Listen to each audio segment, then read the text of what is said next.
دلته پوسې کړی دی چې کله جنازه وځي نو یو دوه کسان د جنازې نه مخکې را روان وي او دا وایي کلمه شهادت. چې کوم کسان شاته هغوی جواب ورکوي چې اشهد ان لا اله الا الله. دا عمل کول څنګه دي؟ د دې ثبوت د رسول الله صلی الله علیه وسلم په شریعت کې چرته نشته. البته که یو سړی قرآن پاک تلاوت وکړي او 2 رکعاته لمونځ وکړي او دې مړي پسې وبخي نو دا اجر ثواب ورکوي، دا ورته رسي.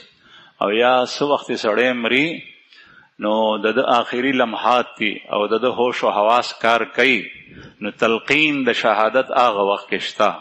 هغه دا دی چې مړي سره ناس کسان به وایي لا اله الا الله لا اله الا الله محمد رسول الله یا اشهد ان لا اله الا الله اشهد ان محمد رسول الله. دا به وایي نو کېدای شي د مړي په خوله باندې دا جاري شي. او چې کله د مړي په خوله دا جاري شول او سای ورکا نو د الله د رسول هغه حدیث مصداق جوړ شو. من کان آخر کلامه لا اله الا الله دخل الجنه. دا شته دی او چې کله مړ شو د هغې نه پس بیا دا نشته.